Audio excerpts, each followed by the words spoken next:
ഇന്ന് ലോകത്തിൽ ഗർഭചിത്രത്തിലൂടെയോ യുദ്ധം മൂലമോ നിരപരാധികളെ കൊന്നൊടുക്കുന്നതിനെ അപലപിച്ച് ഫ്രാൻസിസ് പാപ്പ.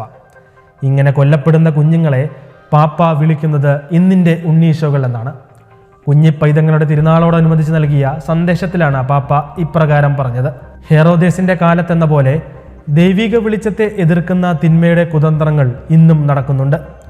ഗർഭപാത്രത്തിൽ വെച്ചും യുദ്ധം മൂലവും നിരപരാധികളായ നിരവധി കുഞ്ഞുങ്ങൾക്കാണ് ബാല്യത്തിൽ തന്നെ ജീവൻ നഷ്ടപ്പെടുകയോ നശിപ്പിക്കപ്പെടുകയോ ചെയ്യുന്നതെന്നും പാപ്പ അനുസ്മരിച്ചു. മധ്യ നൈജീരിയൻ സംസ്ഥാനമായ പീഠഭൂമിയിലെ ക്രിസ്ത്യൻ ഗ്രാമങ്ങളിൽ ക്രിസ്തുമസ് വാരത്തിൽ നടന്ന വിവിധ ആക്രമണങ്ങളിൽ കൊല്ലപ്പെട്ടവരുടെ എണ്ണം 200ആയി. ഈ സാഹചര്യത്തിൽ ക്രൈസ്തവർക്ക് നേരെ നടക്കുന്ന ആക്രമണങ്ങളിൽ അടിയന്തര നടപടി സ്വീകരിക്കണമെന്ന ആവശ്യം ശക്തമാക്കിയിരിക്കുകയാണ് നൈജീരിയയിലെ ക്രൈസ്തവ നേതാക്കൾ. ആക്രമണങ്ങൾ നല്ല ഏകോപനത്തോടെയും കനത്ത ആയുധങ്ങൾ ഉപയോഗിച്ചുമായിരുന്നു നടന്നതെന്ന് ഗവർണർ ഖലേബ് മുത്ഫാങ് പുറത്തിറക്കിയ പ്രസ്താവനയിൽ പറയുന്നു. നൈജീരിയൻ ജനതയെ സംരക്ഷിക്കാൻ ഉടൻ നടപടിയെടുക്കാൻ പുതുതായി തിരഞ്ഞെടുക്കപ്പെട്ട നൈജീരിയൻ പ്രസിഡന്റ് ബോലോ ടിനുബിനോട് വടക്കൻ നൈജീരിയയിലെ സൊക്കോട്ടോ രൂപതയിലെ ബിഷപ്പ് മാത്യു കുക്ക ആവശ്യപ്പെട്ടു.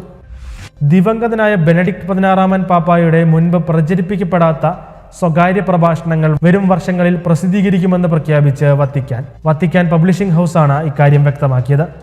ബെനഡിക്ട് 16 പാപ്പ നൽകിയ 130ഓളം പ്രസംഗങ്ങൾ അടങ്ങിയ പുസ്തകമായാണ് ഇത് പുറത്തിറങ്ങുക. മാർപ്പാപ്പ ആയിരിക്കുമ്പോൾ നടത്തിയ 30 സന്ദേശങ്ങളും സ്ഥാനത്യാഗം നടത്തിയ ശേഷം വിശ്രമജീവിതം നയിച്ചിരുന്ന സമയം അംഗങ്ങൾക്ക് നൽകിയ 100ലധികം സന്ദേശങ്ങളും ഇതിൽ ഉൾപ്പെടുന്നു.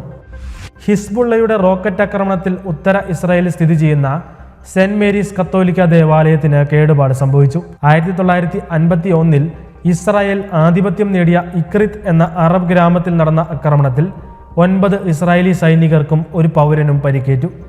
സായുധ ഷിയ ഇസ്ലാമിക സംഘടനയും ലെബനോൻ ആസ്ഥാനമായുള്ള രാഷ്ട്രീയ പാർട്ടിയുമാണ് ഹിസ്ബുള്ള.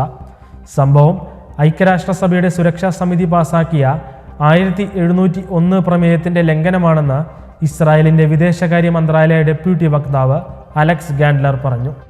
കുഞ്ഞിപ്പൈതങ്ങളുടെ തിരുനാൾ ദിനത്തിൽ ഭ്രൂണഹത്യാ ക്ലിനിക്കിന് മുന്നിൽ ജപമാല ചൊല്ലാനെത്തിയ യുവജന സംഘത്തെ തടഞ്ഞ മാഡ്രിഡ് ഭരണകൂടം. അതൊരു പരിശുദ്ധനായ നിഷ്കളങ്കനാണ്, നിങ്ങൾ മുഖം തിരിക്കുകയാണോ എന്നിങ്ങനെയുള്ള ഭ്രൂണഹത്യ ചെയ്യപ്പെട്ട ഗർഭസ്ഥ ശിശുക്കളുടെ ചിത്രങ്ങളോടൊപ്പം പ്ലക്കാർഡുകൾ രാവിലെ തന്നെ അബോർഷൻ ക്ലിനിക്കിന് മുന്നിൽ പ്രദർശിപ്പിച്ചിരുന്നു.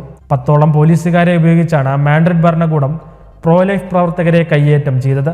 40 വർഷമായി ഭ്രൂണഹത്യ ചെയ്യുന്നതിൽ നിന്ന് അമ്മമാരെ പിന്തിരിപ്പിക്കാൻ ശ്രമം നടത്തിക്കൊണ്ടിരിക്കുന്ന ഡോക്ടർ ജീസസ് പവേഡ ഭ്രൂണഹത്യാ ക്ലിനിക്കിന് മുന്നിൽ എത്തിയതോടെയാണ് സംഘർഷത്തിന് തുടക്കമായത്.